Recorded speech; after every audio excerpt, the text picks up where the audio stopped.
नाथ महाराजांची बहीण नाथ महाराजांकडे आली, पण आषाढ महिन्यामध्ये आली. माझ्याकडे लक्ष द्या बरं. आषाढ महिन्यामध्ये आली.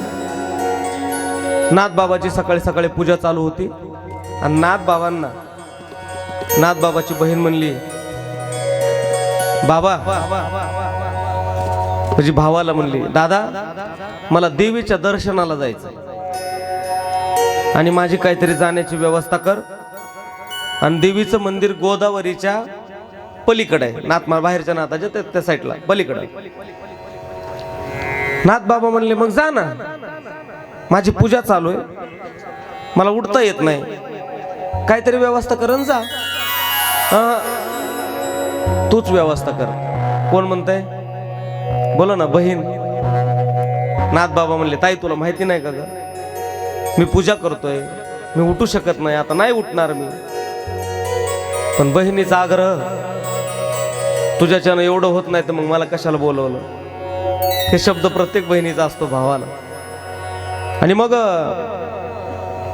नाथ महाराज जे बोलले ते ऐका. विधीनं सेवन हे सांगतो बरं मी. नाथ महाराज आता बहिणीला म्हणतात, ताई एक काम कर, देवीला जायचंय ना, जा नावेनं जा. नावं नाहीत तिथं,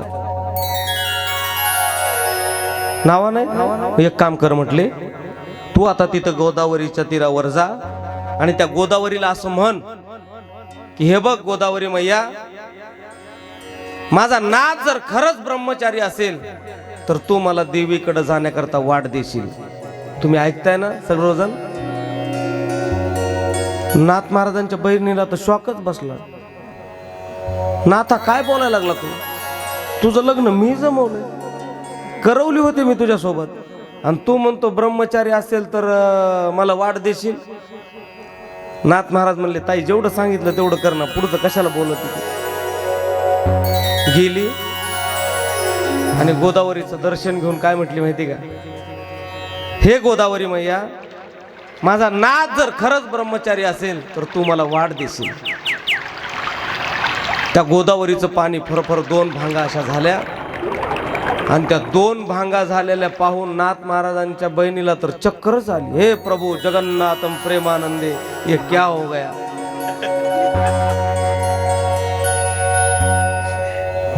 आश्चर्य वाटलं ना, आश्चर्याचा धक्का तिला बसला. मी लग्न लावून दिलं, नाथ ब्रह्मचारी, याचं काय कारण आहे?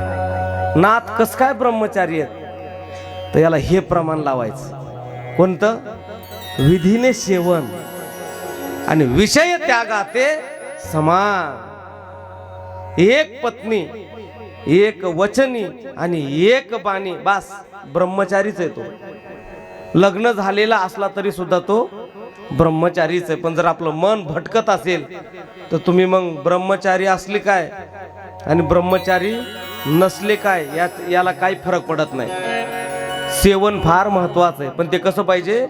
विधीनं सेवन. आणि तोच विधी भागवताचा पुढे सांगितलाय. म्हणले काय विधी? म्हणले याला ऐकत असताना एक भुक्त राहून ही कथा ऐकायची. म्हणजे दिवसातून बोला ना एकदा जेवण करायचं. महाराज कसं शक्य आहे हो?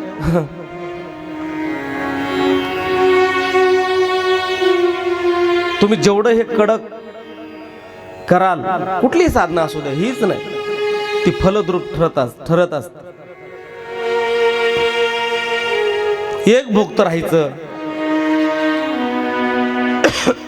खोटं बोलायचं. आपण खोटं बोलायचं पण रिटून बोलायचं अशी म्हण वापरतो व्यवहारामध्ये. हे असं नाही चालत.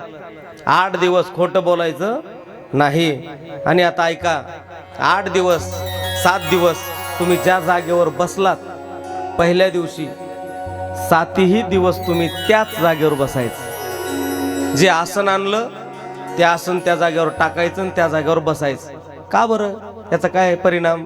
याचा परिणाम सांगू का? जिथं आपण बसत असतो की नाही, तर ती जागा, तिथं काहीतरी एनर्जी निर्माण होत असते. बसताना जमिनीवर कधीच बसायचं नाही. खाली काय टाकायचं? आसन टाकायचं आणि मगच बसायचं. आणि तिथली जी झालेली एनर्जी आहे ती एनर्जी आपल्या जीवनामध्ये काम करत असते. बघा तुम्ही अजून काही मोठाल्या लोकांच्या घरी जा, त्या मोठाल्या लोकांचं त्यांचं स्पेशल आसन असतं. लोक म्हणतात त्यांच्या गादीवर घ्यायला बसला तू, अक्कल आहे का तुला? त्यांची लायकी काय, तुझी लायकी काय? ज्या अर्थी तितक्या ताईट बोलतोय त्या अर्थी त्या जागेची त्या साधना झाली आणि ती साधना ती काम करत असते.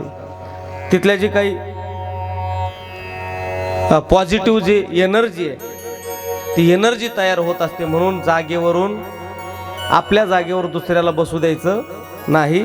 आपलं आसन आपलं स्वतःचं असावं. म्हणजे हे इतालच नाही, तुम्ही दररोज जरी केलं हा नियम तर सगळ्यांनाच चांगलाच आहे, फलदायी नियम आहे हा. म्हणून एक भुक्त राहून ही कथा ऐकायची. आणि किती दिवस ऐकायची म्हणाल तर किती दिवस? 7 दिवस. किती दिवस? 7 दिवस. महाराज एक भुक्त राहून काही शक्य नाही बुवा आमचं. मग नाही नियम लागू झाला तरी काही अडचण नाही, पण श्रवणाला मात्र येत जा, हे सगळ्यात महत्वाचं आहे. कशाला यायचं? श्रवण विधी फार महत्वाचा आहे. येथे मनाचा मारू न करिता ज्ञानोबा म्हणतात, इंद्रिया दुःख न देता येथ मोक्षासे आईता श्रवणा माझी. आईता मोक्ष आहे म्हटले, पण कशानं? श्रवणानं. येथ मोक्ष असे आईता श्रवणा माझी. तुम्हाला मोक्ष प्रधान मोक्ष जर मिळवायचा असेल तर काय करावं लागेल? म्हणले श्रवण करावं लागेल. त्याच्यासाठी श्रवण. मग काय श्रवण करायचं? तर मग नुसतं भागवतच नाही तर कुठलाही ग्रंथ तुम्ही श्रवण करा. ज्ञानेश्वरी असेल, तुकोबारायचा गाथा असेल, रामायण असेल, भागवत असेल, हे श्रवण, या श्रवणानं काय होतं तर मोक्ष मिळतो. मग तुम्ही 1 बार जेवले काय आणि 10 बार जेवले काय? मस्त येतानाही जेवून यायचं, दुपारी जेवायचं, संध्याकाळी जेवायचं, येताना थोडंफार घेऊन आले तरी काही अडचण नाही. एका जागेवर फार सुंदर लिहिले बघा, 3 बार भोजन भजन 1 बार. 3 बार भोजन भजन 1 बार. तालियों के साथ. उसमें भी आती है झंझट हजार, उसमें भी आती है झंझट हजार, उसमें भी आती है झंझट हजार, उसमें भी आती है झंझट हजार. 3 बार भोजन भजन 1 बार. 3 बार भोजन भजन 1 बार. उसमें भी आती है